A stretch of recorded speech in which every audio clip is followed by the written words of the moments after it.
Hello and welcome. I'm Yvonne Young, and here's what happened this week. This year's Kuang exercise wrapped up on Friday. Cities across Taiwan held urban resilience drills over the past week. On Thursday, northern Taiwan, including Taipei, held their own simulation. This year's drills featured a new twist, a mobile internet slowdown. Our reporter Larry Ciano went on the ground and has this report.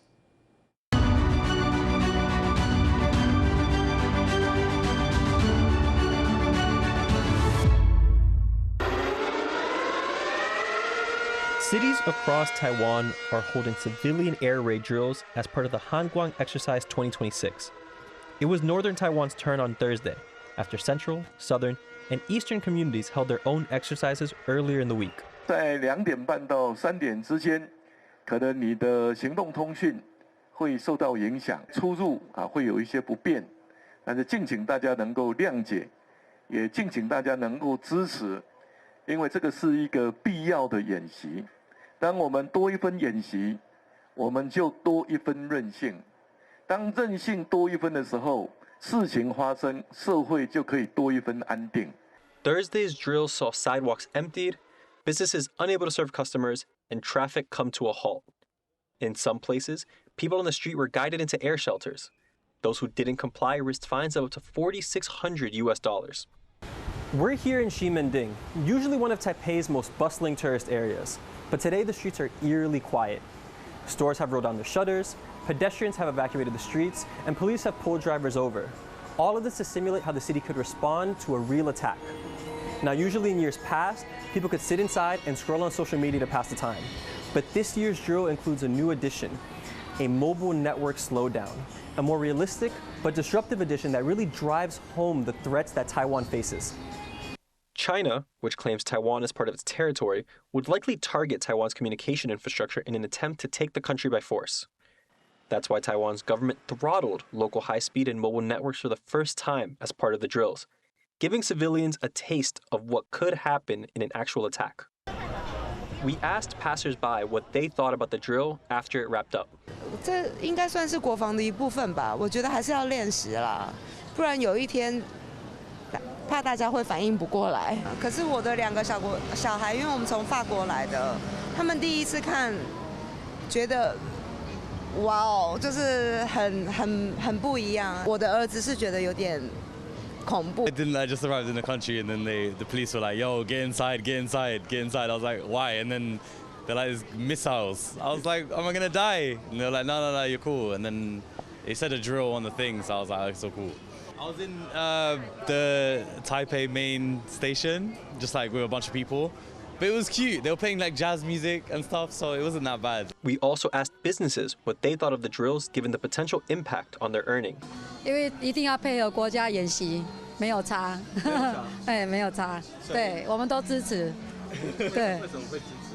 因为这是为大家安全啊。前几天就知道这个讯息了，所以我们今天都有准备好了。我觉得很好啊，台湾就是很需要这样子的演习，毕竟我们就身处在一个有点危险的环境里面，影响其实还好，因为也才30分钟，是需要的。The Kuang exercises are now in their 9th day and conclude Friday. And while troops practice operations across the country, exercises like Thursdays in the north are meant to prepare everyday people, all in an effort to increase society-wide resilience. Devin Tsai and Larry Ciano for TaiwanPlus. Hackers linked to China reportedly used publicly available AI tools to target Taiwan government systems. According to the Financial Times, in July, the group used open-source AI agents to build an autonomous hacking tool that researchers say broke into at least 85 government accounts and stole more than 2,500 personnel records. The news comes at a time of growing unease among AI industry leaders over new models that launch unexpected cyberattacks while they're being tested. The Digital Ministry says it detected the attacks in July and has concluded its investigation into its origins. For more on what makes this campaign different, our reporter Lily Lamartina spoke to Crystal Tu from the Institute for National Defense and Security Research. Now, can you start by telling us what makes this attack different from previous AI-assisted cyber attacks? So some of the key differentiators is speed and parallelism, not the novelty of technique. So based on the report, we'll see is a full campaign that from the recon to foothold compressed into 4 days. And the attacker using up to 8 sub-agents running concurrently. So we have 14 attack chain in parallels. Also that the speed does not really count the cause accuracy, that it could have a kind of building self QA to correct the kind of actions.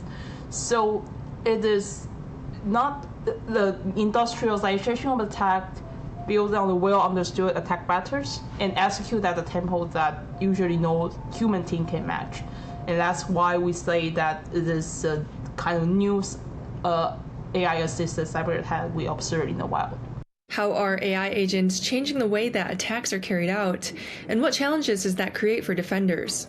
I think the issues that is most of the agent AI can build on the experience that is for non-attack faster, and what is means that it seems to have the self-correction or learning process, self-correction or generating process during the discovery phases that normally in the human attackers might take weeks to just figure out what is happening.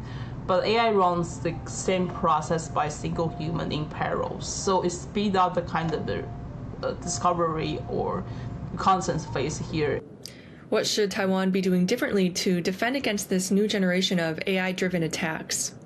It's beyond buying a tool to solve the problems, but has a kind of policy in place to define the security policy, define the attack playbooks that could be implemented in the automatic defensive response.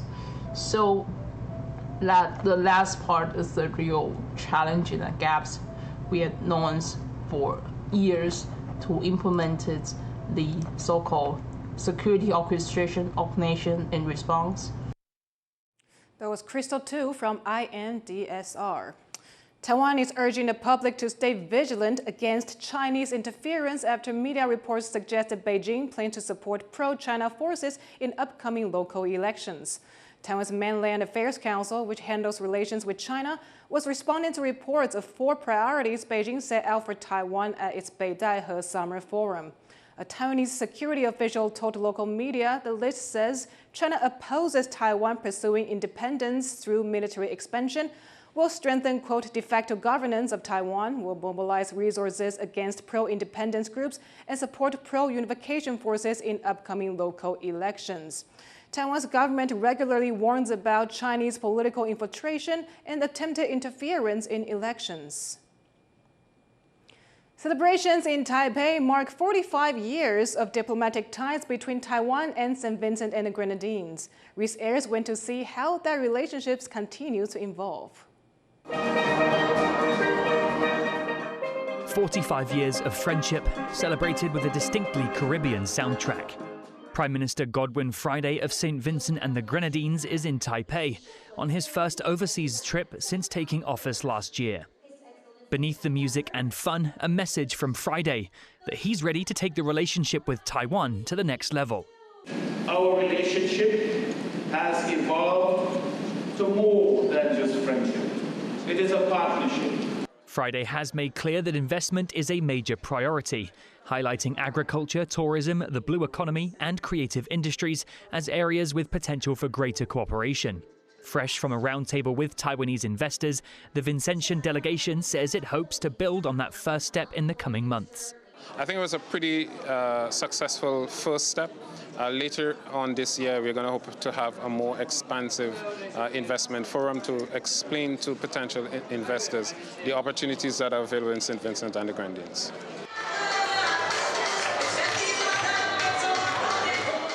For Taipei, relationships like this carry more significance than just trade. St. Vincent and the Grenadines is one of just 12 countries that still maintains official diplomatic relations with Taiwan. And that commitment, Prime Minister Friday says, goes both ways.